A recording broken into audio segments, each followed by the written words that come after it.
This episode is sponsored by Cryptid Crate. And now, if you use the promo code SECRETPOD, you won't save 10% on your first order, you will save 20% on your first order. So if you're a paranormal or cryptozoology lover, go to cryptidcrate.com and use the promo code SECRETPOD. And that'll save 20% on your first order. cryptidcrate.com.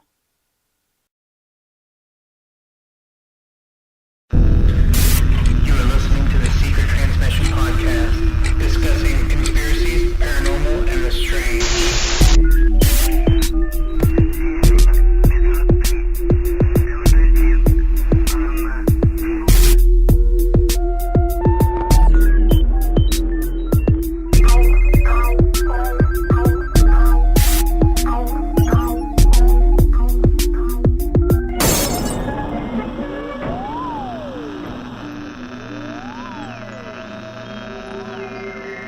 Hello, ladies and gentlemen, and welcome to the show. This is a podcast about the strange and unusual, the secret and conspiracies, the fringe and the supernatural. This is a show where we do little to no research on our topics. We are not professionals in any field except speculation. This is the Secret Transmission Podcast, and today we're going to be talking about the Waco Siege. I am your host. Blows McGillicuddy. I'm your host, Blows McGillicuddy. No, my name's Toby. Alongside me are my asshole co-hosts. Introduce yourself, asshole co-host. Rudy. Kristen. Tyler. Okay, fellers. So, today we are going to be talking about the Waco Siege and the Branch Davidians. Yep. Tyler's looking at me like I just spoke Spanish. Yep. So, Tyler... He was, what, an infant when that went down? What year were you born? 93. Oh my god. Yeah, okay. Literally, he was an infant when that happened. No. When's your birthday? October? Mm-hmm. He wasn't he even wasn't even born yet. Oh my gosh. So this case is older than you by several months. Yeah, no wonder I've never heard of that. That makes me horribly old. But see, this is Waco, Texas. You don't know anything Texas history or... They probably didn't teach us in history class. I feel like they covered it in history class, like Texas history or something. But it wasn't something that we really learned about. No. But I could be wrong. Really. I watched a lot of documentaries when I was younger too, so that may be what I'm getting confused. I was alive and in, I think, 9th grade when it happened. I was 5-ish. 4, 5, whatever. The good days before I was born. When I was an only child. Okay, so before we get into the siege, is that how you say it? Siege? Siege. Is it siege or siege? Siege, typically. Okay, I'm going to say it wrong, and I'm going to say it right. So just, everyone, don't make fun of me. Everyone do make fun. Shit. Hashtag DBJ. So let's talk about the Davidians first off. Let me go ahead and fill you in, Tyler, of the rundown before we get into the details. The Branch Davidians, people looked at them like they were a cult, okay? The Waco Siege, to sum it up, the ATF kicked in their doors, or tried to, and shit went wrong, and lots of people died. Spoiler. I think I have watched something on this. They had a shit ton of guns or something, right? Right. The main guy that we'll be talking about is David Koresh. We'll get into the history of the group before we get into David Koresh or the siege. So now you kind of know what we're dealing with. A possible cult. So they didn't start off as Davidians. The group actually started in 1955. In 1929, a man named Victor Houteff and a Seventh-day Adventist Sabbath school teacher in a local church in Southern California, they claimed that they had a new message for their church. So in 1935, Houteff established his headquarters to the west of Waco, Texas. After Houteff died in 1955, the segment of the group loyal to Houteff continued as the Davidian Seventh-day Adventists. I can't say it. A splinter group, the Branch Davidian Seventh-day Adventists, was started by Benjamin Roden. Okay? So basically, it's a sect of a sect, or a splinter of a splinter of a splinter. Is that Right. where we're at? I think we're 3 splinters in on this. I think so, yeah. Like I said, Benjamin Roden is the one that actually made the Branch Davidians. So we're just going to shorten it to Branch Davidians because that's what they do, basically. After Roden's death, it was taken over by his wife, Lois Roden. After she died, her son, George Roden, was supposed to take over, but apparently she had designated a new successor to a man named Vernon Howe, and they fought over the leadership. Vernon Howe won due to George Roden being jailed for murdering someone, basically, is what ended up happening. Really? And we'll get into that in a little while, too. Right, okay. So now that you know that Vernon Howe became the leader, Vernon Howe changed his name to David Koresh. David Koresh. So, now that we've brought up David Koresh and everything, I'm going to refer to him as David or David Koresh. We're not going to go back to Vernon. Because history has known him by David Koresh at this point, too. Right. So, we're going to go back and learn a little bit about David Koresh. David Koresh was born August 17th, 1959 in Houston, Texas, to a 14-year-old single mother, Bonnie Sue Clark. Before David was born, his father left his mother for another teenage girl. In 1963, when David was 4, he moved in with his grandmother, Arlene Clark. His mother came back when she got remarried when he was 7. David described his early childhood as lonely, and it has been alleged that he was once gang raped by older boys when he was 8 years old. Due to his poor study skills and dyslexia, me and him have something in common. Ah, shit. Well, I feel like I'm in a cult here every day, so it's okay. Poor study skills? Wait, what'd you say? You got raped by older guys. That's horrible. Just once. Okay, I feel bad now. So now you have several things in common. Let's be real here, Toby.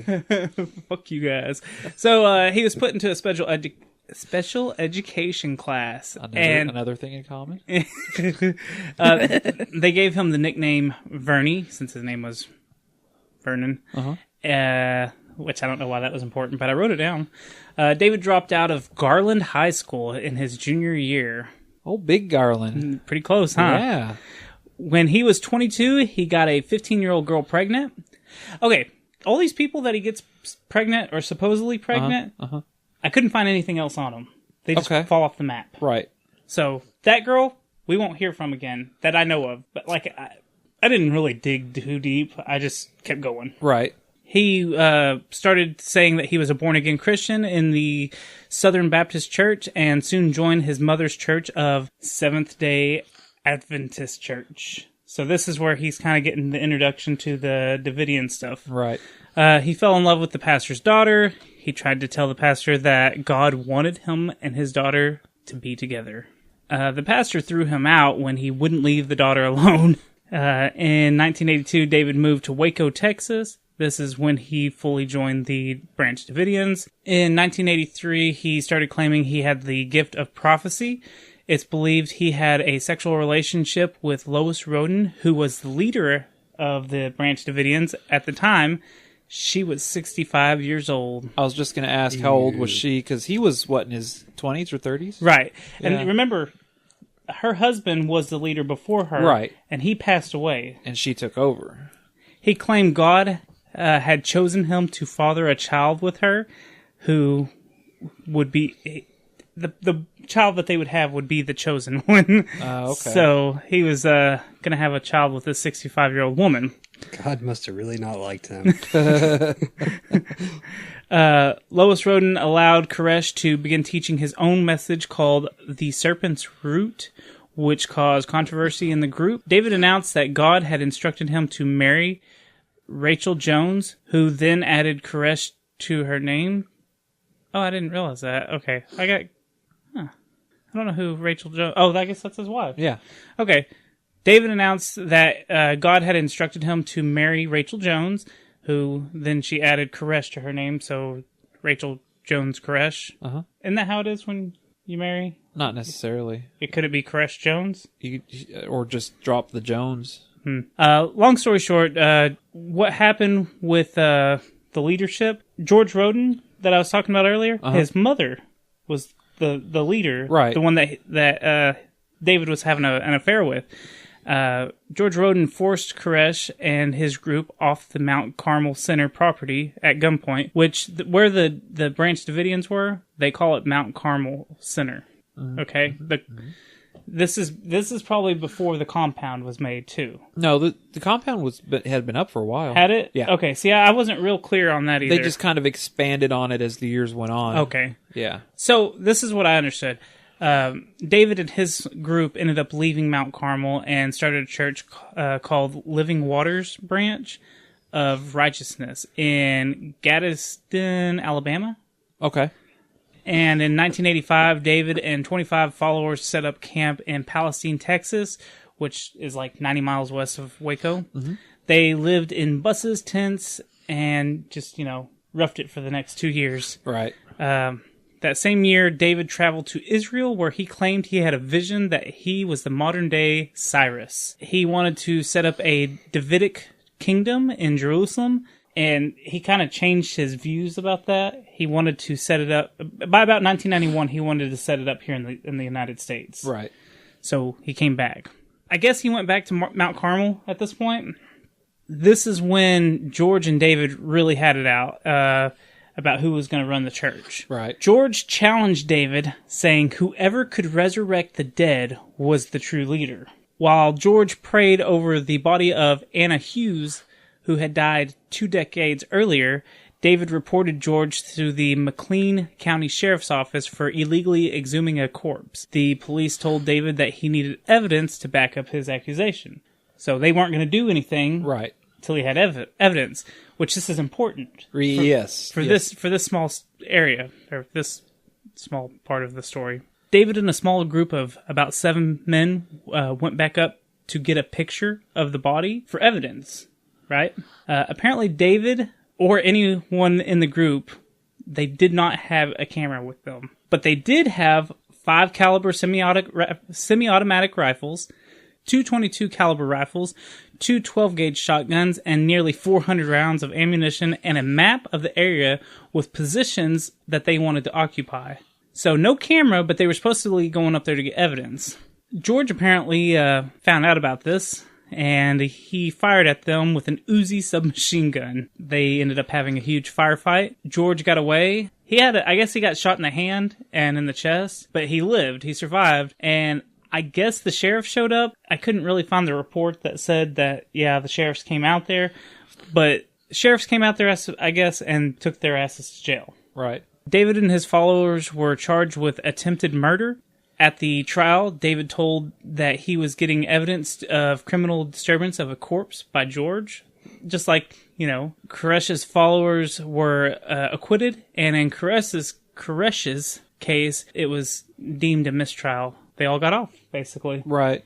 For almost attempting murder, which I didn't find the exact details. Like I said, I'm brushstroking because there's so much information on this. Right. So I'm sure there's a good story in there of how they got away with this. See, I thought he'd gotten the evidence. No.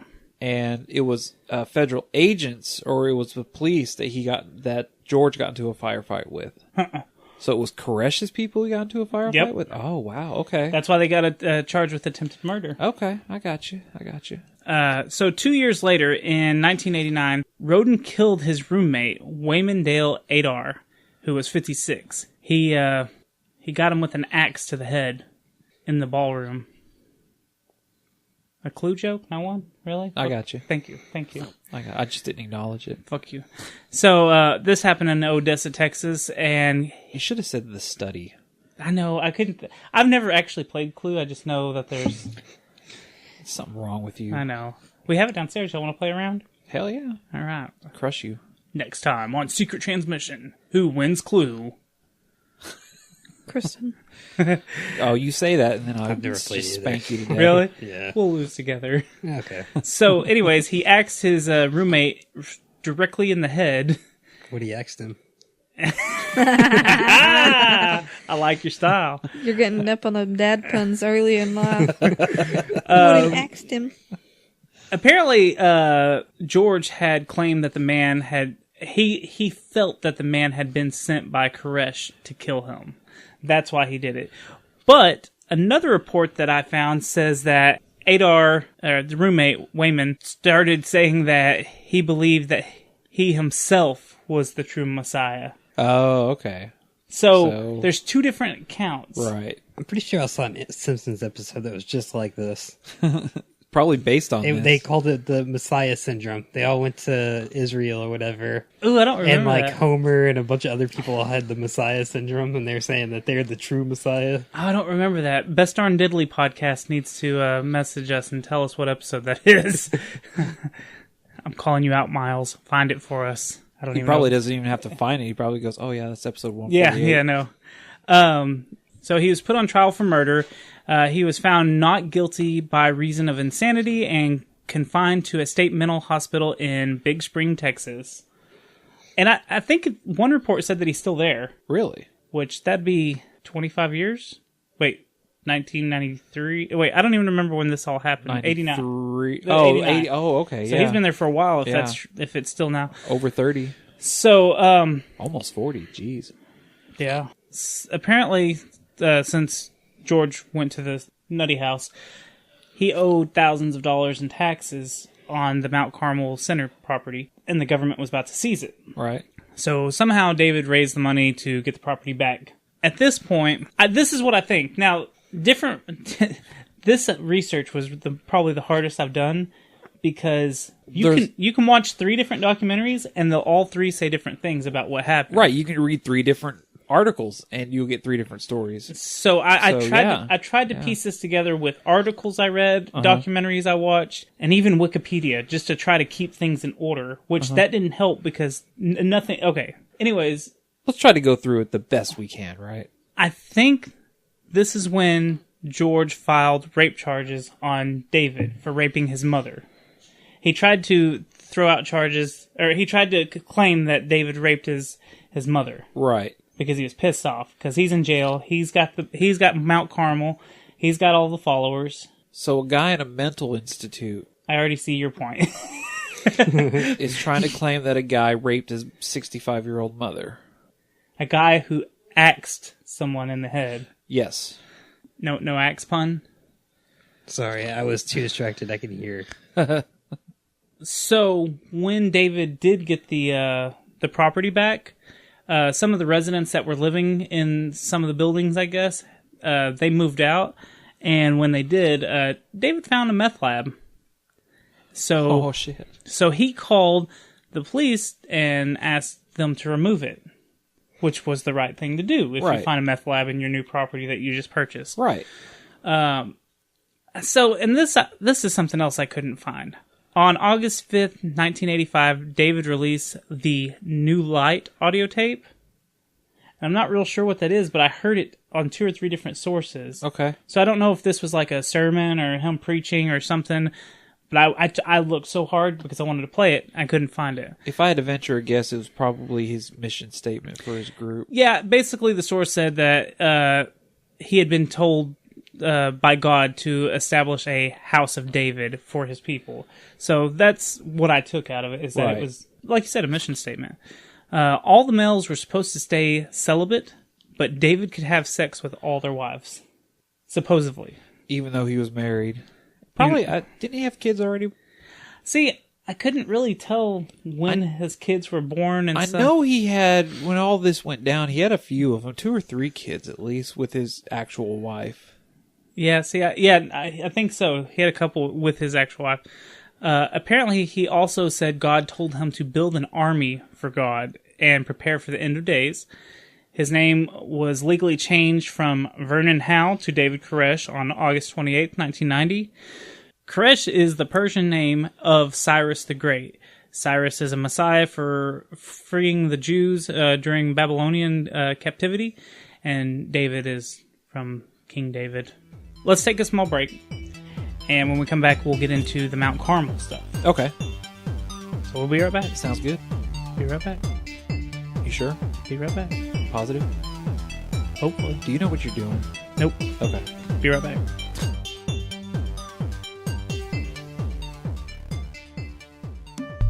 Life is a mystery. Confusion is all around us. The truth is out there, but you won't find it here. Maybe it was the ghost of an alien that worked for the government. You know, you remove the alien anal probe out of the story, and it probably wasn't this guy's worst Saturday night. Welcome to Hysteria 51, a weekly oddcast of conspiracy theories, mysteries, and the unexplained. All viewed through skeptical eyes and the blurry lens of a beer bottle. Listen to Brent and John make sense of it all each week by subscribing. Find us on iTunes by searching Hysteria 51 or anywhere else fine podcasts are sold. Hey guys, it's Toby. Just wanted to pop in here real quick and let you know that if you wanted to help support the show, you can go to tpublic.com/secrettransmission and order one of our shirts. We get a little kickback from each item that's sold, so please go browse. There's a bunch of different t-shirts, a bunch of different styles, and a bunch of different colors. So go to tpublic.com/secrettransmission and help support the show. Thank you. We are back. So, now we're going to talk about the Mount Carmel stuff. And this is all going to be like what's going on inside Mount Carmel at this time. By February 1993, about 130 men, women, and children lived in the Mount Carmel Center. By this time, David was married to a woman named Rachel, and he had 3 children. The Mount Carmel Center was built by the people who lived there. So, right before the siege happened, the Waco Tribune-Herald began publishing stories of him abusing children and committing statutory rape, and that he had married some of the underage girls. They had... The day before the raid? Yeah, like... Well, there was also accusations of not gun running, but collecting guns. Right. The paper said that he said that he was entitled to at least 140 wives, and that he was entitled to claim any of the females in the group as his, and that he had fathered at least a dozen children, and some of these mothers became brides as young as 12 or 13. In one interview I found, he was asked about all this, so we're gonna listen to David actually explain. How many wives do you have? One. One wife. One wife. Have you Have I committed adultery? Is what you're fixing to have? Have you committed adultery? No, I don't commit adultery. You telling me the truth? I'm telling you the truth. Have you beaten children? No, I do not beat children. I think the girl's name was Aisha. Yeah, was her parents there? Her parents were there. Did you do it? No, I didn't do it. Like, but I'm not above beating a child. That's what I said. See, I thought that interview was done well before. You couldn't smell? Yeah, this was done well before.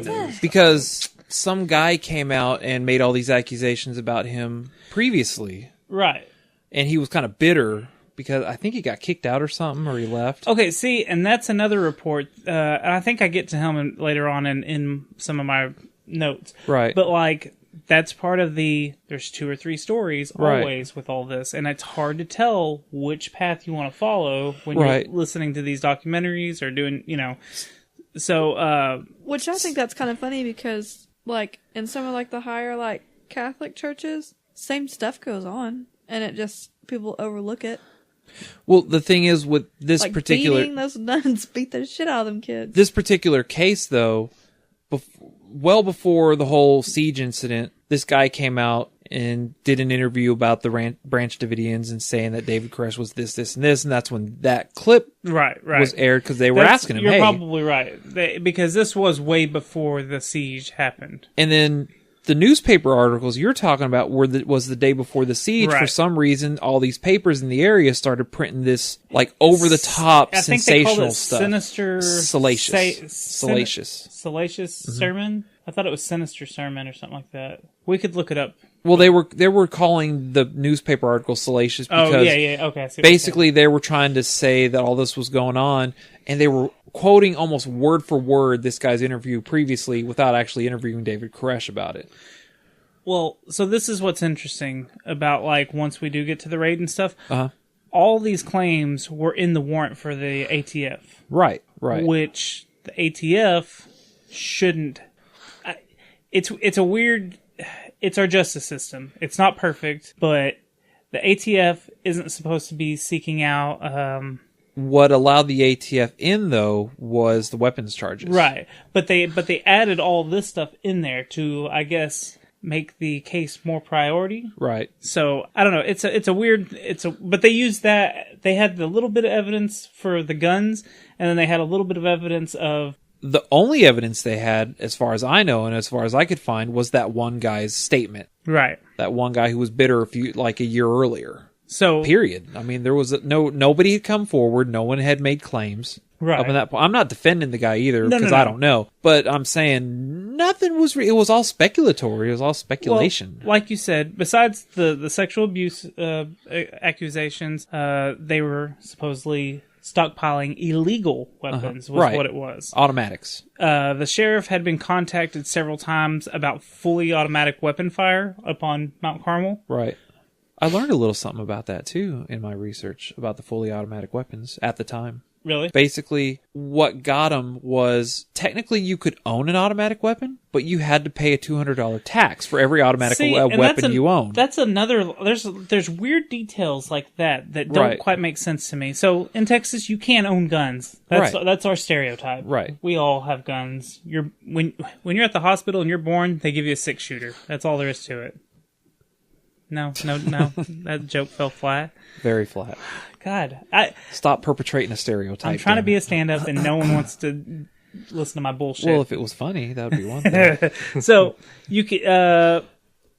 see, here's the 3 different reports that I found that started this investigation, okay? Right, okay. The ATF did start investigating them and set up surveillance and even had an undercover agent, Robert Rodriguez, on the inside after the report of the automatic gunfire. So, as soon as they got that report, they got an agent in the door and started surveillance on them. Okay. A former member, Mark Burlett, is the one that tipped everyone off on the abuse of the children, the guns, and testified during... He actually did testify during the trials, too. So he was a player at the end of it. Right. And the third... And when we were talking about this off mic yesterday, you brought more light to this, so you can tell me in a minute. A UPS driver reported a package that had been broken open on delivery to the Branch Davidian residence. Right. Revealing all the firearms, and... I guess there was like grenade casings or something and black powder in this package. It was actual grenades. Was it actual grenades? Yeah. So he reported it to the sheriffs, and that's when the investigation started. So there's 3 different reasons. I remember at the time in the made-for-TV movie, that was like the big selling point of the investigation was the UPS driver with the grenades. Right. Like a case fell out the back of the truck and a couple grenades fell out. One of the sources says... Allegedly. Yeah, allegedly. A lot of this is we need to make sure there's allegedly. We should title the episode Allegedly. Waco, allegedly. So one of the sources that I found says that an automatic gun sounds... The automatic gun sounds were from a device called a Hellfire trigger, which does cause you to shoot more quickly. That same source says it's legal to have, and like you said, it's not illegal to own a machine gun or something that... An automatic weapon. But you have to pay the $200 tax. But this Hellfire trigger, it kind of sounds like a machine gun, supposedly, but it still helps you. You can... I really didn't understand. Didn't care to look too much into it. Okay, it was... The weird part about the $200 tax part was that's how they were able to go in. It wasn't because they owned the automatic weapons, is that they had no record that any of those weapons were, right. The taxes. So essentially they were going in for tax evasion. Right. If you want to boil it down. So apparently the local gun store in Waco was asked about the purchases made by the Davidians. They had bought over 225 guns from that one store, is what I understood. Right, that's what I've read too. With all the questioning, David offered the ATF to actually come to Mount Carmel. Right. He offered to open the doors and said, "Come look if you got questions." And apparently the ATF declined. Yeah, they refused to go in. And apparently this was like. Okay, again, one source was like, this was the only time that he did that. Another source said it was several times, and he called them directly and said, if y'all need to come look at something, we have permits, we have everything we need to make everything right. The point is, at least one time he made the offer, come on down, I'll let you look around, and they refused to do it. Right. They were also told that David rarely left the compound, which this was bad info because there's another report where he talks about leaving all the time and going to the store. Right. Davidians also attended gun shows, and they traded, bought, and sold at the time, and that's how they made some of their money, was by selling and trading. And they would bring all the right paperwork with them. Everything was legal about it. There's nothing illegal. Right.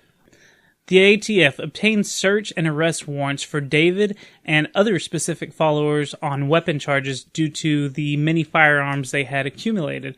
Search warrant W93-15M for the residence of Vernon Wayne Howell, which is David Koresh, and others, signed by U.S. Judge or Dennis G. Green, dated February 25th, 1993, 8:43 p.m. in Waco, Texas. I just wanted to put the... So today, back then, they were given... They issued Oh, yeah, that search warrant. as we record this. Yeah, it's that's funny. Okay. 2 hours ago. Even though he legally changed his name, don't they have to issue the arrest warrant in his name? You know, I don't know. Because that's his legal. Change it, though. I think he Yeah, did. he did. He Yeah, legally changed filed, his name. He filed to have it changed, and they approved. It doesn't matter what your birth name is. They have to issue the... I thought they had to issue the warrant. Maybe that property was underneath that name, Vernon. Yeah. Well, still, you'd think Not You'd David. get it. You'd get everything converted eventually. You know, you'd have to get all that to pay taxes and everything on it. Right. You'd have to switch all that information over. You just have to. You can't just leave it in your old name. know. I had a friend who's like, it was almost like she like changed her name legally, but it wasn't changed. Like, you remember who was my boss? Yeah. Well, she changed her name to, but her real name. Right. But still, if she But had her name legally it legally was- changed to, then they have to go by, because I don't know. he's committing the On her act. license it said. He's committing the act as David Koresh, not as Vernon. So they Yeah. have to issue the warrant. I thought they'd have to issue That's the what I would warrant think, too. I didn't even under think your about current that. legal name.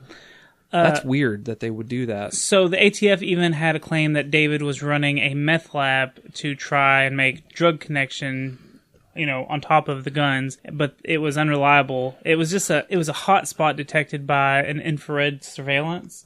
So it wasn't. They couldn't say, yeah, there's a meth lab there, because it was just... You mean after he reported, hey, get this meth lab out of my... Right, and that's the other thing. Like, why would he report it one time and then turn around and start a meth lab? It'd be a good cover. Yeah, maybe. Maybe it was a furnace. Maybe he's just burning people's bodies down there. Colt's got to burn them bodies. Yeah.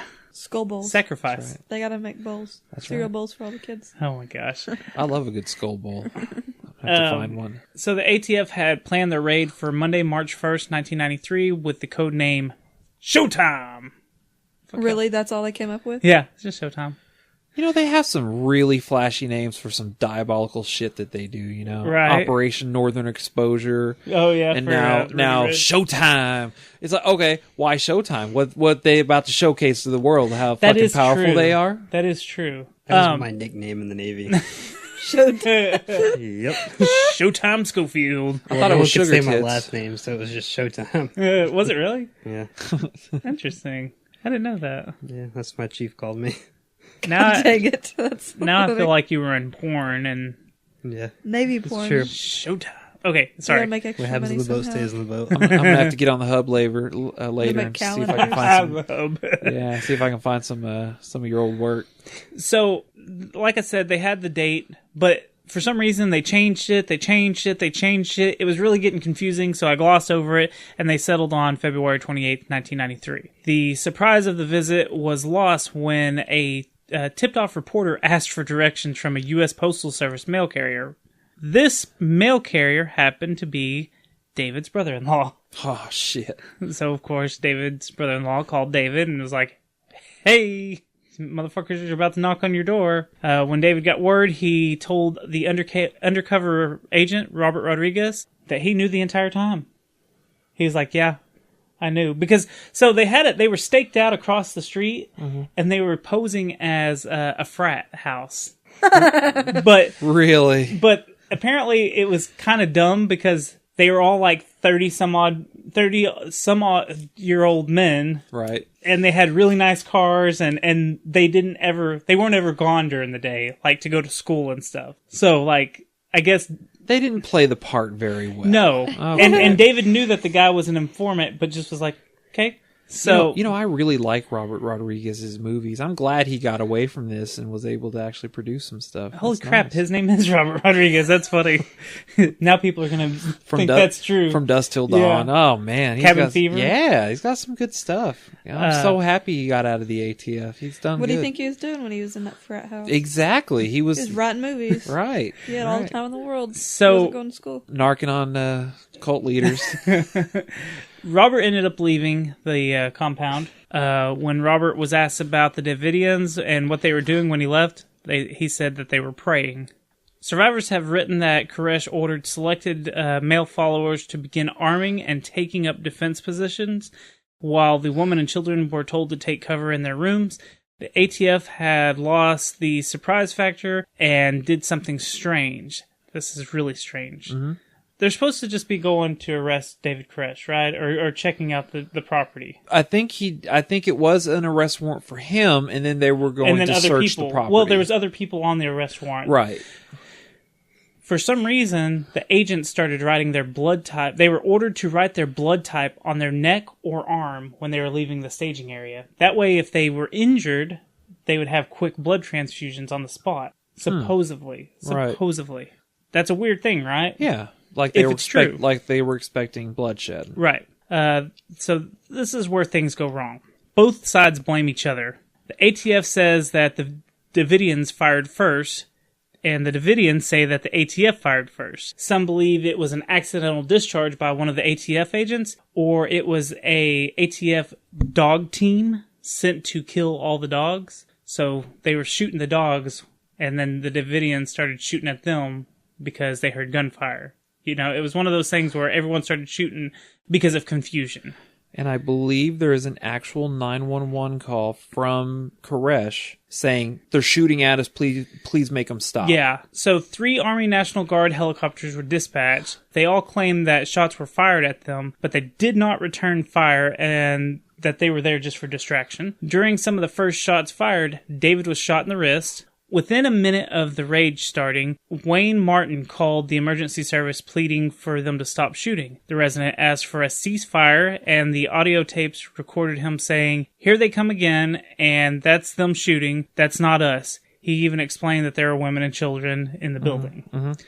One ATF unit was sent in to destroy the armory and secure the roof. They set up a ladder on the east side of the compound. On the west side of the roof, 3 agents reached David's window where they came under fire. 1 agent was killed and another was wounded. The window was smashed back in on the other side. A flashbang stun grenade was thrown in and 3 agents entered the armory, which all this footage you can see. Right. It was broadcast live. Maybe, was it broadcast live? No, or? that footage was the footage that was given to the media the ending from was, the ATF. was live. Right. Okay. Yeah, the ending was live. When another tried to follow the 3 men in, a hail of bullets penetrated the walls and wounded him, but he was able to reach the ladder and slide to safety. An agent fired with his shotgun at the Davidians who were shooting at him until he was hit in the head and killed. It took almost 45 minutes before the gunfire slowed down due to the agents running low on ammunition.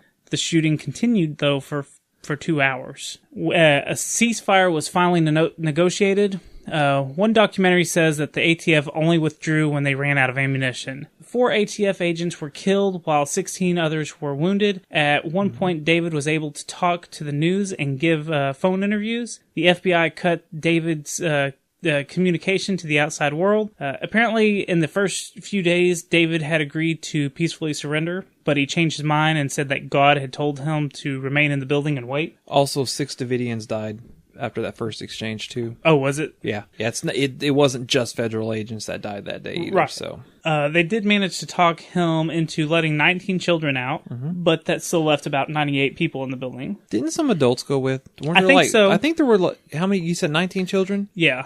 I want to say maybe 20-ish adults. Left Maybe as well. it happens here in a little while. Yeah, I might have that in my notes. No. You're right. I think after like the initial thing, like 19 children were allowed to leave, and I think like 20 some odd adults who wanted to leave left also. Well, see, some of these kids that left were interviewed later on, and they all had admitted that David was sexually abusing them and physically abusing them.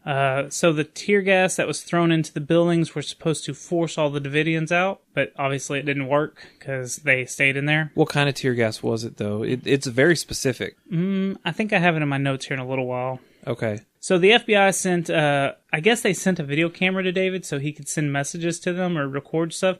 This is where he introduced his children and his wives. At this point, the FBI believes that several of the minors are part of David's wives and that he may have up to 14 children of his own still in there. That guy's like a rabbit. Why do all the crazy ones get to be fertile? That doesn't make any damn sense, man. On day 9, this is March 8th by this point, the Davidians sent out the videotape to show the FBI that there were no hostages, but in fact everyone seemingly was staying inside on their own free will. I got a small clip of David telling his part of I have David explaining what's going on from his end. Right. You know, it's not against law to buy a firearm. It's not against law to buy anything that they sell at a gun show. And when this is all resolved, you know, hey, yellow sheet is legal. An accusation is not.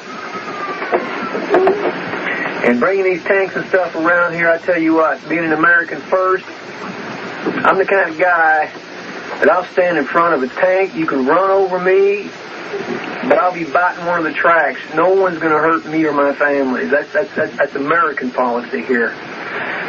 You could have arrested me any day as I jogged up and down this road. You could have arrested me going to town or going to Walmart. Waco is going to bear witness against the ATF. The 2 agents across the street over here, Robert Gonzalez, I love the guy. I was honest with him. I brought him into my home. He was going to stay there for 2 weeks. All this stuff you guys may want to avoid and deny. You know, he wanted to tour around the place. I promised him a tour. He could have talked to any of these guys around here, anybody. He was free to come and go as he chose. And I do not appreciate it, and never will I ever appreciate somebody coming here with 2 helicopters and cattle trailers and all that, and pushing people around with guns. Hey, I'll meet you at the doorstep any day. You know, and somebody will get hurt. If you want to keep playing that game, I'm talking to you. Somebody's going to get hurt. Because this ain't America anymore when the ATF has that kind of power to come into anybody's home and kick doors down and things like that.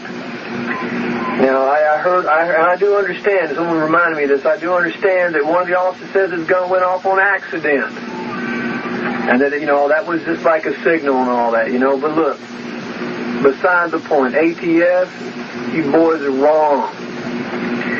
Your practices, your habits, yeah. Drug dealers, fine. You know, but even there's always a question, if there's any question whatsoever. The kids or women are involved, damn you, I tell you what, you keep your damn gun in your holster. You send a couple of big, brave, invincible kind of men, you let them knock on the door. If they're so damn involved to where they can risk their lives for the name of the law, then send them up bulletproof, put them in some kind of night armor or whatever, and let them knock on the door and ask the questions first. But no one's going to expect me, when they come busting in on my door with guns drawn and pointed in the air, and someone fires me, that I'm going to lay down and die for anybody. That just ain't going to happen in this country. God speaks to me. I have a message to present. You may not believe that. If you don't believe that, then believe this. Irrespective of God speaking to me. You see this here?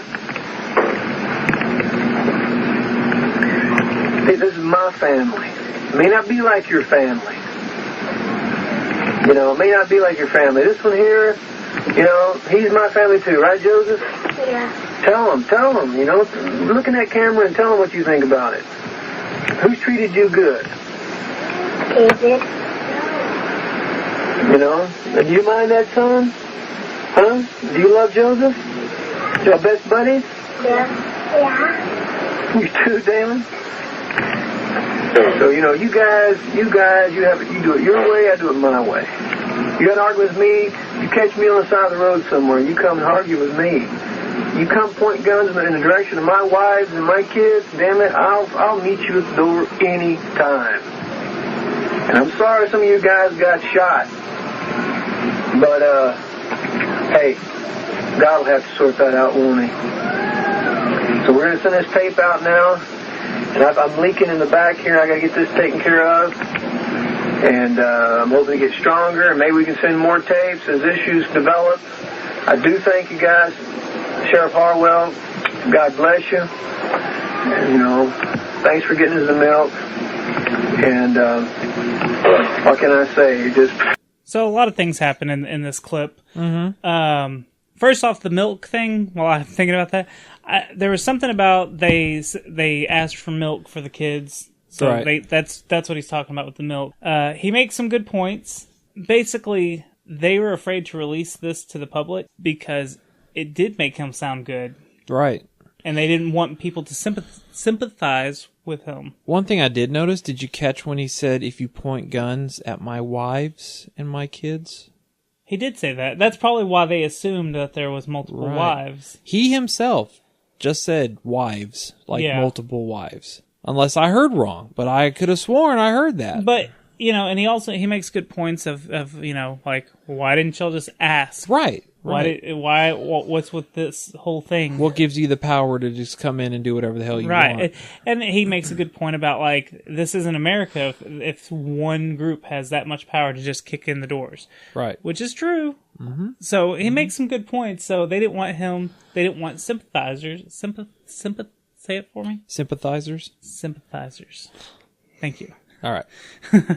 So David ended up negotiating more time so that he could write religious documents that he wanted to write before he surrendered, or something along the lines of that. Well, let's take another quick break, real quick. Okay. And we'll talk about the FBI starting to get really restless at this point, right? And how they had kind of a divide in the group, like half wanted to do one thing and half wanted to do another. So we'll talk about that when we come back. Cool.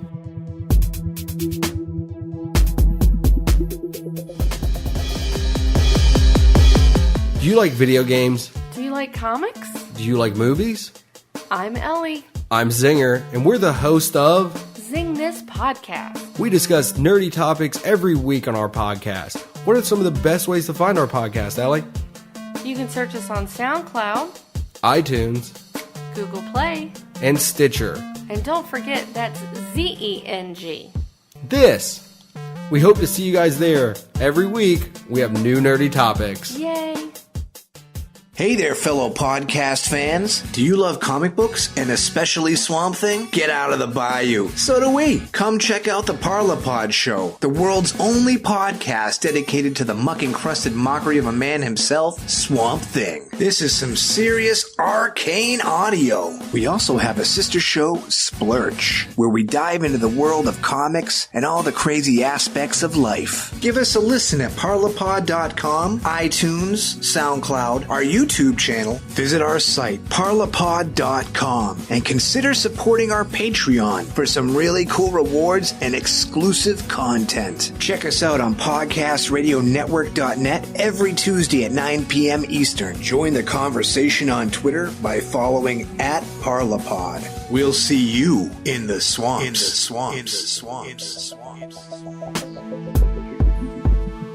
So we are back, and now we're going to talk about the FBI kind of having a issue within itself, because half the FBI wants to continue the negotiations all the way through. The other half wants to use force. Mm-hmm. So I guess the half that was using force started using a couple of techniques to try to force them out.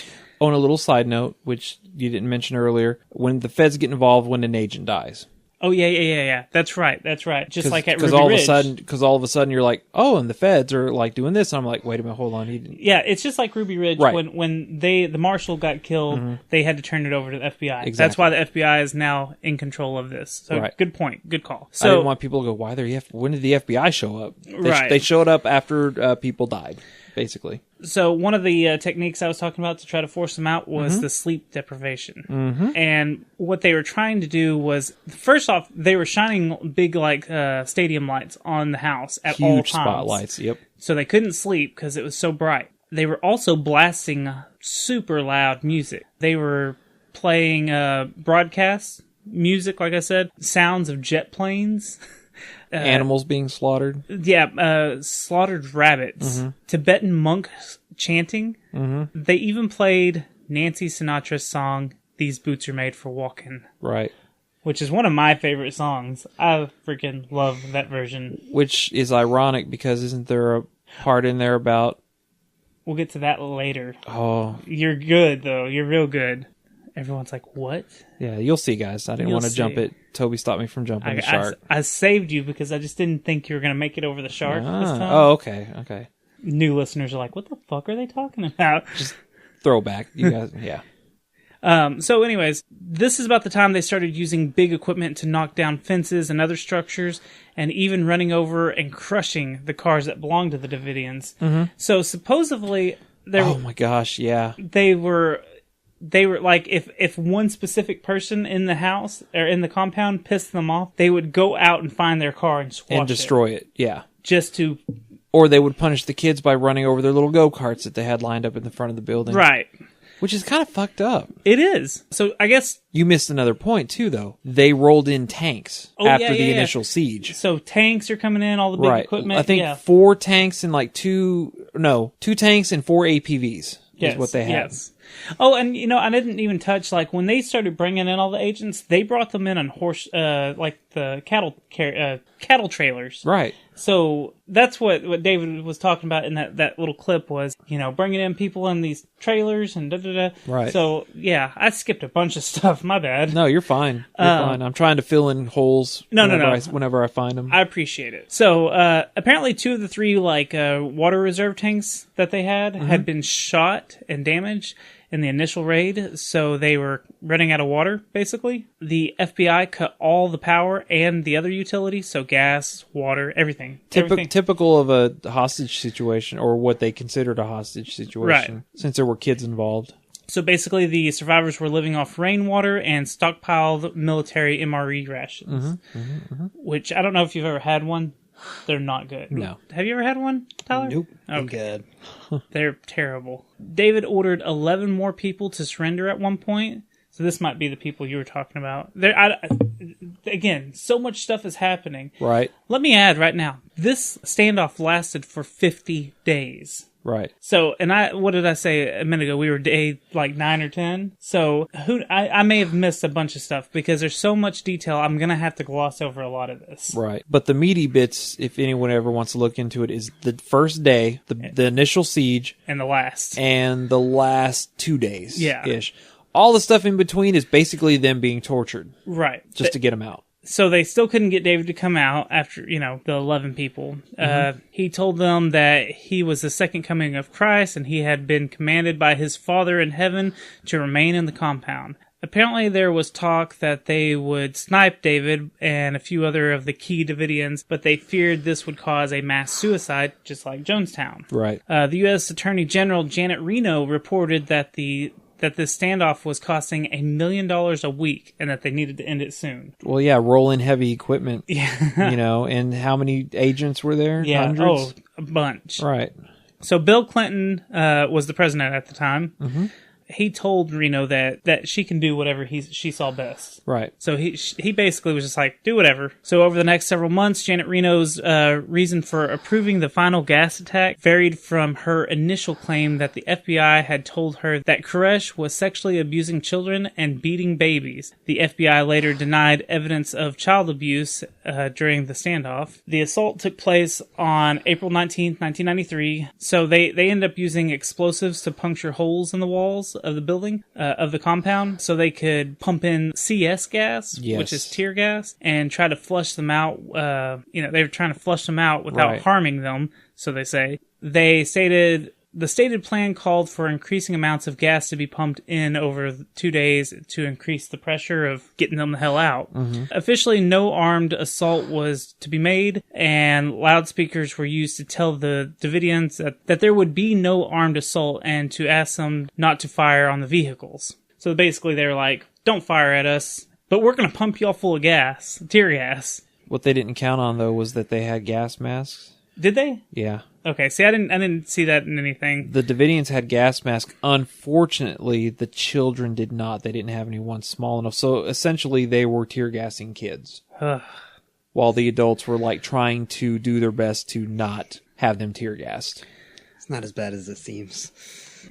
Yeah, you've had some kind of gases and stuff like that. Yeah, do you know what that CS gas is? Just chokes you up and cleans up all your sinuses. Yeah, it drains you. Watch videos of guys getting hit by CS gas for the first time. It does not look like a pleasant experience. The FBI agents had been permitted to return any incoming fire, but no shots were fired by federal agents on April 19th. When several Branch Davidians opened fire, the FBI's response was to increase the amount of gas being used. When no one came out, apparently they punched holes in the walls to give exits for anyone coming out. At around noon, 3 fires broke out almost simultaneously in different parts of the building and spread quickly. The government claims that the Davidians started it. Even some of the survivors say that they did it. Like some of the survivors from inside the building said that, yeah, the Davidians were planning on doing it. And some say it was accidentally started by them, but like I said, some say like, no, they deliberately did it. Apparently 9 people left the building when it caught on fire. Right. Footage of the blaze was broadcast live by television crews. In all, 76 Branch Davidians died.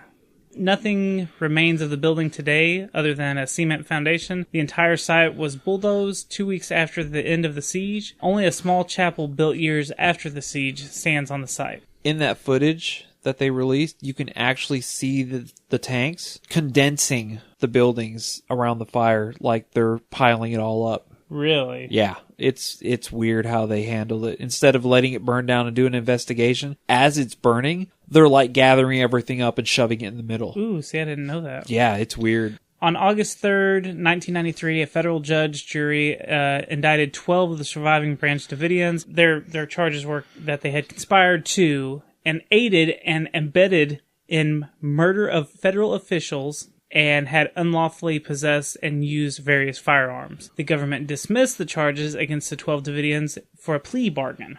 The convicted Branch Davidians who received a sentence for up to 40 years were... Should I read them all? Nah. I'm just going to say, I'm not going to do all that. Yeah, it's a lot. Yeah. Lots of the... After, I guess, those cases happened, there was a lot of civil suits filed, and there were so many that it was just like, I can't write all these down. Right. Because a lot of them, they, like, immediately lost. And not very many of them won, I don't think. So, way too many legal battles were held after this. And it was years after this that these legal battles went on. I mean, it was... Years and years. 98, 99 that they were still going on. So, let's get to, I guess, their conspiracies or weird facts about this thing.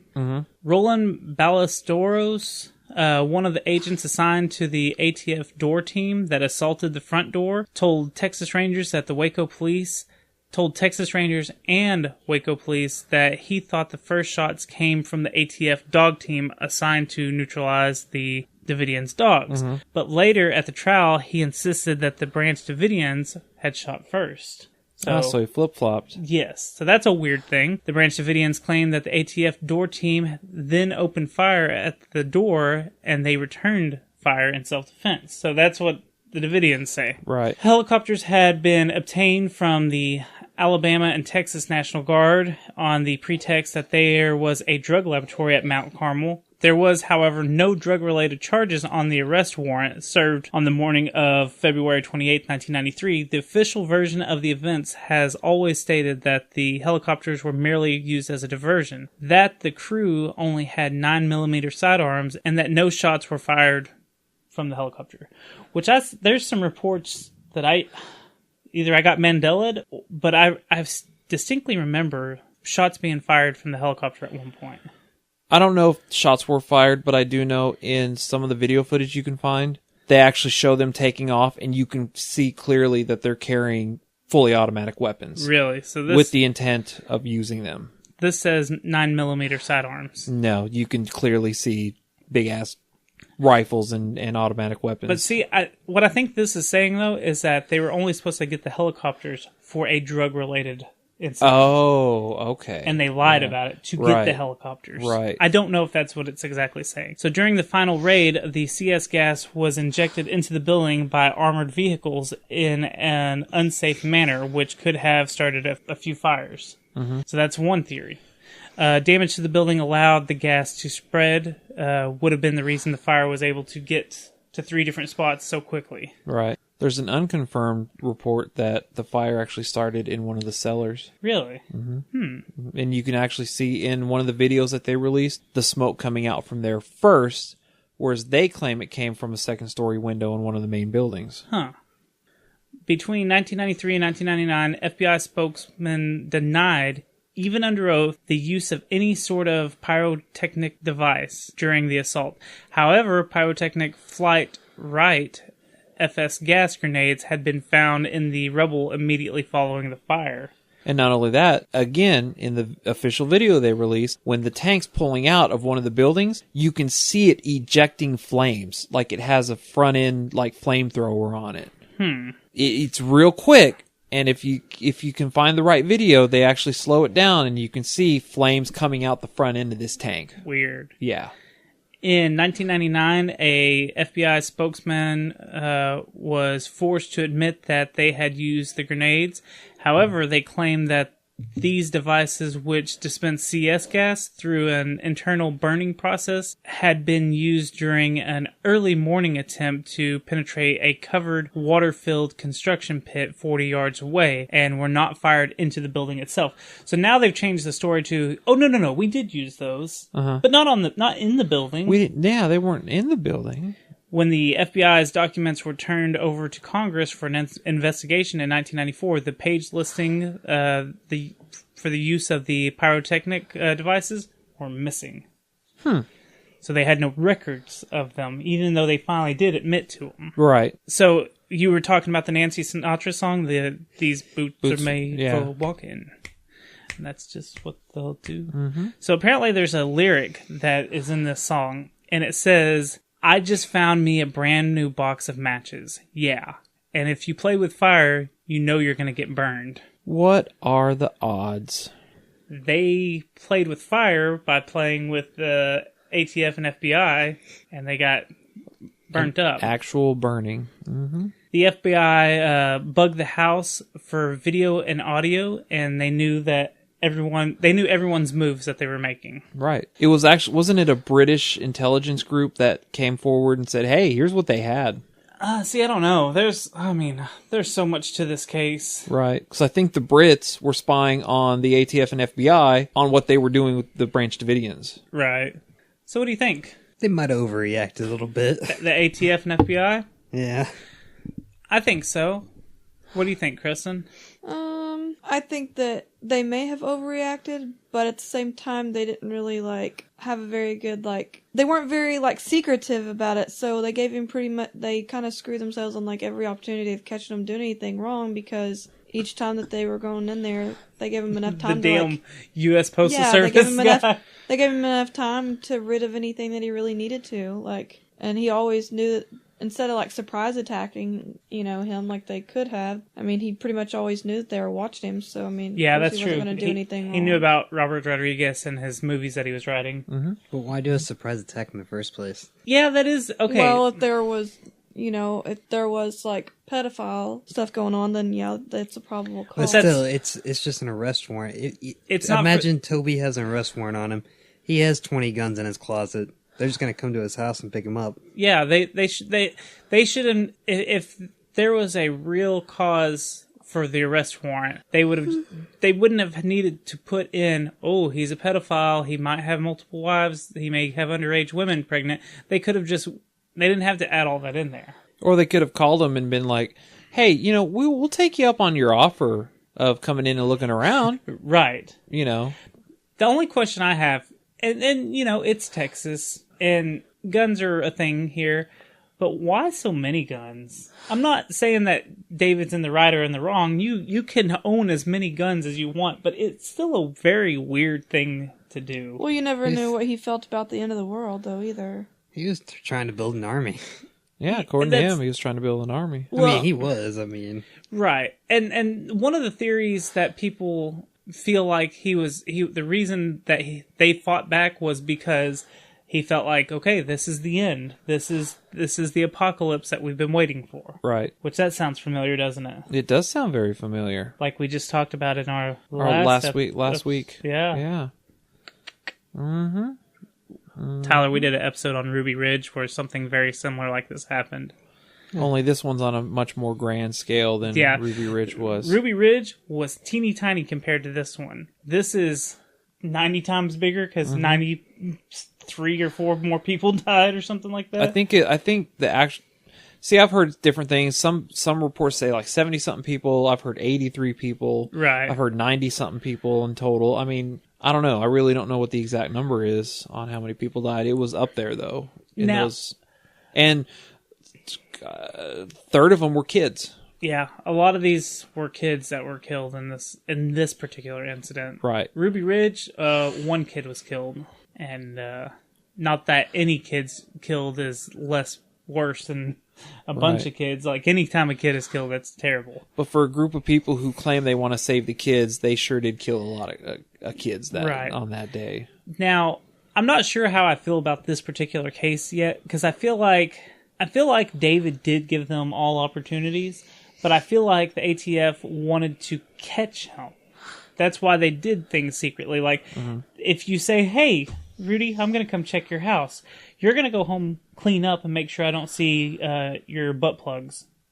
I don't care if they see my butt plugs. I really That's not the point. Yeah, that's not but the point. What I'm saying is you would want to maybe hide them, or... No. You're not helping my damn case. I have nothing to hide from anyone. So like Toby and his penis enlargement pills. Yeah, my penis enlargement pills. I would definitely hide those from everyone. Jerk. Well, anyways, but like... Yeah, those don't work. Side note. I'm just saying. It's a scam. You know that's going to go in the description now. Yeah. Do penis pills work? Right. I appreciate you. But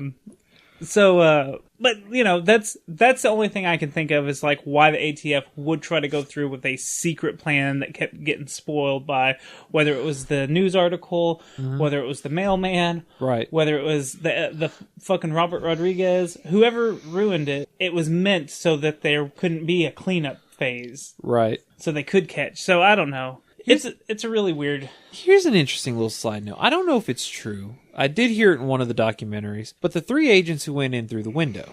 Yeah.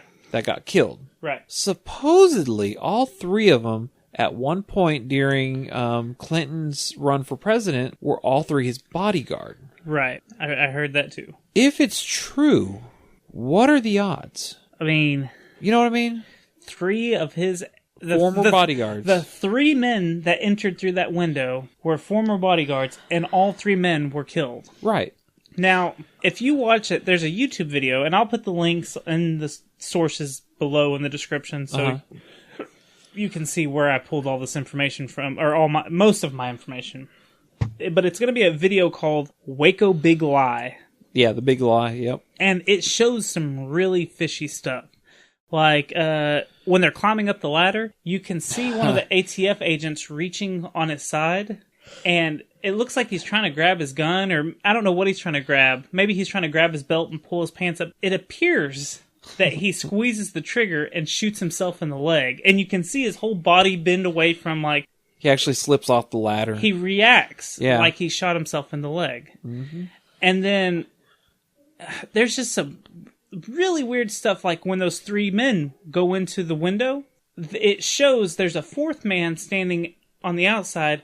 They all three go, they throw in a one of those grenades, the smoke grenade things, the tear gas, and then they go in, three men go in, and then that fourth guy throws in another thing of tear gas and just starts shooting blindly because there's this big heavy curtain or something. Well, they're not sure what he threw in because you see the three agents go in and then it cuts because the fourth agent is laying prone across the roof like he's, giving them cover fire. So it cuts to where now he's standing by the window and he's got one of his hands in and he pulls his hands out real quick like he'd just thrown something in. And then you see him reach in and he does like a blind burst and then he looks in again and does another blind burst and then that's when all the shots come out the window. You see, walls. You actually see bullet holes come through the walls. When he starts shooting in the window is whenever everything starts shooting back out. Which, let me add, in the whole beginning sequences that they show,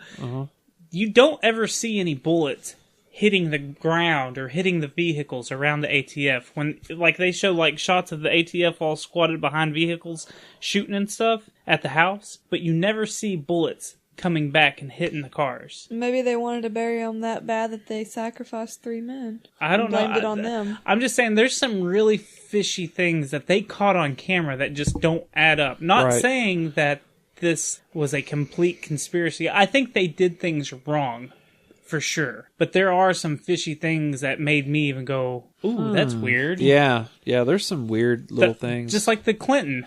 3 of Clinton's ex-bodyguards. If it's true. I wasn't able to get the information to find out if that was actually true. Right. We would have to find out the men that died. We'd have to do background research and figure out what their jobs were. Right. So we didn't do any of that. We're just going off the speculations and rumors off of crazy people on the internet. I will have to find out if that's true or not. I will let you know because that's fascinating if it is true. Right. It'll chalk it up to my I don't believe in coincidences catchphrase. Yeah. So you need a button that you can just press and it says, I don't believe in coincidences. I can just say it, so why would I need a button for it? Because it would be life cool. ruiner, Jesus. Yeah, well, fucking Debbie Downer. I'm just saying, I can get a button if you want. I can record it on my phone and hit it every time. What a fucking way to be a Deborah over there. Yeah. Now, last episode we were cutting down all the Gus's, and now we're cutting all the Deborahs down. Yeah. We're slowly losing our audience. Kristen was cutting down the Gus's. Yeah, Kristen was going hard on Gus's. There was a Gus in our last episode that was a no good stinking rat, and she was like, Gus's are never good. All Gus's suck. And so all 2 Gus's that listen to our show are going to be pissed now. Yeah, now Deborah's are too. Well, I was going to make the comment that the name Vernon sucks, and I would have changed it too, but I didn't want people to get mad. God, you just want to kill our audience. She's slowly singling out everyone. Right. Remember, it's, what is it, at Madame Von Doom? At Madame Von Doom on Twitter. If you want to complain about if you are a Gus, a Vernon, or a Debbie, at Madame Von Doom. Well, good thing I don't check it that often. So. And you will get a response in about a month. Yeah. So, anyone have any comments or anything else to add to this crazy incident? I'm going back to this is why the federal government should never be trusted at all, no matter what administration's in charge. Or what he's doing inside. Huh? Yeah, Who's what? doing inside? Even if he's like, there's pedophile stuff going on, like, that doesn't... Allegedly.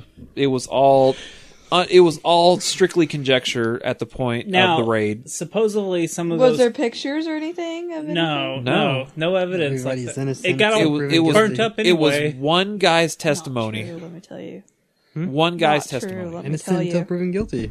Right. Yeah. No, not in the dog case. What dog case? With the bark collars, remember they said all somebody has to do is accuse you, and then they can fine you for it. We got the dogs. They don't have to have we got the proof. cops called on us because our dogs were barking, and basically they were just like, someone just has to accuse that your dogs are barking. The police don't actually have to hear the dogs barking, and you can get fined for it or something crazy crap. Like, oh, okay. And he goes, well, what do you mean by that? And I go, well, that's like me saying, well, I know a guy, and I think he's a murderer, so you're just going to go arrest him? I was like, but you have no proof. And I was like, I walked outside, there's 2 other dogs barking.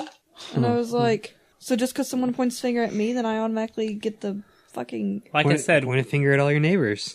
Yeah. Oh, don't worry. The FBI can raid I'm calling the cops. You know, when you point at someone... I am now a cop caller. When you point at someone, you have 3 fingers pointing back at you. Unless you lost some of those fingers, then you probably would have less.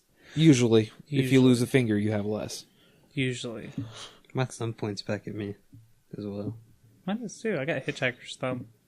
So anyways, anything you want to add on this? Who do you think was in the right on this situation? Let's get down to that. Who was in the right? Wasn't he guilty? No. Oh, they never... Supposedly, he wasn't. He ended up not being guilty of any of it. The Davidians. Well, okay, the child molestation or statutory rape, whatever you want to call it, is in the air because some of the survivors did claim that it was happening. It was great, but that was after the fact. It was after the fact. This is after Mount Carmel had burnt down. Right.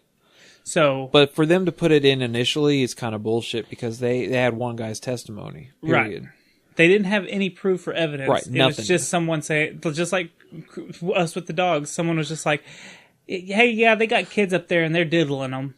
Or it's just like Pizzagate. It's just people's conjecture. There's no real proof to it. Right. Yeah. Okay. Pizzagate's a perfect example because it's just everyone saying, "Well, here's my proof," but it's not much proof. Right. Shouldn't this been a thing where the CPS came in and interviewed these children? Right. Yeah. Instead of okay. See, that's the thing. ATF should only deal with alcohol, tobacco, and firearms, just like their name says. Child Protection Services should have come in for anything molesty type. The only thing they really had was the tax evasion on the automatic weapons. Period. That was it. If they would have paid the $200 fines for each of the automatic weapons that they had, it would have been a non-issue. But supposedly that they really didn't have automatic weapons. They had that Hellfire trigger. See, and that's where it's gray, too. Well, okay. Well, I understand that. My understanding is also that they actually admitted to it later on that they did have automatic weapons. Really? Yeah. A couple of the survivors said, "Oh yeah, we had automatic weapons." Oh, okay. Well, let's just say they did then. But yeah, if they would have just paid the $200, everything would have been kosher. Right. Yeah, so it should have been a fine. Right. They should have been fined, not had their shit kicked in. But remember, they also tried to put the drug charge in there too, the methamphetamine lab. I don't remember reading that. I thought that was kind of like one of those little secret after the fact things that they tried to throw in to justify the ATF being in there. I mean, who knows? Wouldn't that be the DEA's department when they come in and? Or would it be the DOA or DOJ? I'm sorry, Department of Justice. What about since it's a federal agency? What about involved? the DOA? What's the DOA? Dead or alive? Yeah. Oh, okay. I don't know. I don't know what the DEA does, to be honest. There's so many Drug Enforcement Agency. Oh, okay, there we go. Okay, yeah, I guess. Okay, so that would make sense. ATF for the firearms, DEA for the for the drug charges, and Child Protection Services (CPS) for the children. Yeah, you get multiple agencies involved, and you just go, "Hey, we got warrants for all these. We need to make sure everything's good." We're going to take the children over here. We're going to search for a drug lab. They're going to look at your weapons. Right. That's how it should have been handled. Right. Especially when the guy's like, "Come on in." Yeah. Several times. Come on in. Supposedly several times. I know the once he for sure said, "Hey, come tell," because he actually the place he was buying the guns. Like, dude, we got the ATF here, and yeah, you know, they're asking questions. And he's like, next time they come in and bother you, tell them to come on over. Yep. I guess this is going to wrap it up. This one went a little long. It went a little long, so. But it's very effed up. Yeah, and there's a lot of debate on like what's right and what's wrong in this one. So I suggest look all this shit up yourself because there's a ton to go over, especially since the case is like 20-something years old now. And if you are really interested in this, watch 2 or 3 documentaries. Yes. Because you're not going to get the full story by watching one. Trust me, I literally had 2 or 3 going at the same time, and I would watch about 15 minutes of one, and then I'd flip over to another one, and I'd watch about 15 minutes, and then I'd flip to another one, because I wanted to hear, because, you know, they usually sync it up in about the same order. Right. And you could get different pieces of stuff that they don't talk about in the other one. I don't know. It's nuts. And not only that, but you got like 3 different versions of the same story. Right, right. So yeah, it's weird. Okay, well, I guess All right. that's going to do it for this episode. Sounds good to me. Love you. Goodbye, everybody. Goodbye. Ciao. Thank you for listening to our discussion on the Waco siege incident. We hope that you'll go run over to iTunes and leave us a review and a couple of good stars. And also don't forget to subscribe. If you are not an iTunes user, you can find our show available on Stitcher, Google Play, and YouTube. All you have to do is search for Secret Transmission Podcast. You can catch the latest reruns of our episodes on the Podcast Radio Network.net at 9 p.m. Eastern on Sundays. That's podcastradionetwork.net. You can follow us on Twitter and Instagram at Secret Transpod. That's at SecretTranspod. Or you can send us an email if you need to get in contact with us at secrettransmission@hotmail.com. Please go like our Facebook page that we have, and we hope you come back and listen to us try to explain the unexplainable.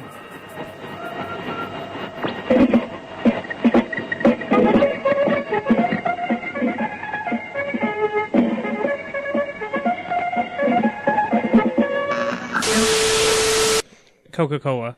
Give me some tests, Kristen. Test. Rudy? Test. You need to come down a test. Test. Come down. Tyler? Way low. Test. Testosterone? Test. Do you ever really expect a straight answer out of me? No. Okay, good. As long as we're on the same page here. My nose is stopped up. Every time I'm up here in your room, my nose gets stopped up. I'm glad all of this is recording. Allergies have been really bad this Can I have a drink of your past water? few weeks anyway. What's the magic word? Right Wait. fucking now? She's sick. Don't let it. Oh, yeah. You're trying. This was Spit on you, This Tyler, was a Andrew. ruse. I don't get sick. I have an awesome immune system. Here, take a drink. Those reptilians and their immune systems. I spent. Wait a minute. That's about the time I realized she was an 8-story tall. She was 8-story tall? I slept in a room with 80 other people, so So I feel I have a about pretty the good little immune fucking system. Girl Scout cookie motherfuckers outside of everything today. Yeah. Can I buy some Girl Scout? I want to be like, you already asked me, kid. Spend some of your money on fucking education. Remember what you were asking me. The girl in front of Tom Thumb asked me, and as she was asking me, she fell over off the back of the scooter. She was on like a those little barricades to keep trucks from or cars from hitting like the front end. She was sitting on one of those, like the horizontal ones, and she like flipped over backwards. And then you went, ha! You little bitch. No, well, I actually legitimately was like, oh, are you okay? No, thanks. I'm good with cooks. I'll be walking fast because I'm kind of in a hurry to go store to store. And those little girls will run and chase me down Hey, mister! Hey, mister! Give me some cookies! The I'm thing like, is, I've you seen you like 4 times, but no, I don't think I am going to buy any. You can get the same freaking cookies from Dollar General. The dollar. For $1. Yeah, for $1. They make all those cookies. Mm-hmm. And they taste just the same. Yeah, but those don't help out the Girl Scouts of America. That's right. Yeah, Girl Where's Scouts your America patriotism? they don't support, what was it, they were against gay rights or something. No, they weren't. Yeah, they were. No, There was they're something not. going on. I think that's the Boy Scouts. Scouts. They didn't want gay Eagle guys Scouts. to... Cub Scouts. The something Raccoon with the Girl Scouts. Scouts. Lion Scouts. They wouldn't let the transgender boys in. The Trans Scouts. We're the Trans Pod.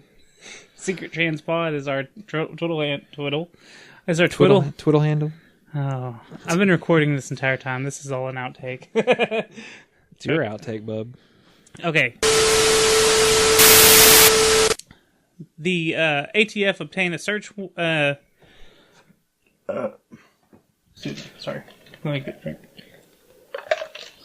Y'all hate me, don't y'all? I do, secretly. I don't hate you secretly. It's pretty It's overt. open. Fine, I love you. 1 out of 3, not bad. Well, he's Still your, don't win, though. he's your brother, so technically he has to by it's blood. That's true. It's like in some secret contract. And Your somewhere. secret contract. Okay. Got married? I thought he died. No. Mandela, bitch. Cause, like, Deja vu. he brought this up yesterday. Last week? Oh, last look episode. at Manson Last week? God. He's old now. Okay. Good, he's old. So we are back, and Scott, they're eating a lot of pizza and wings. Well, one piece pizza, but I ate all the wings. Are you gonna stop sucking on that? Are you gonna stop sucking on things? I try. We'll never stop. Never began. That's my secret. They call it secret transpod for I a don't reason. suck because I don't stop Because you sucking. blow. You don't suck because you blow. I am your host. Blows McGillicuddy. I'm your host, Blows McGillicuddy. No, my name's Toby. Alongside me. Ready to say goodbye, Roger.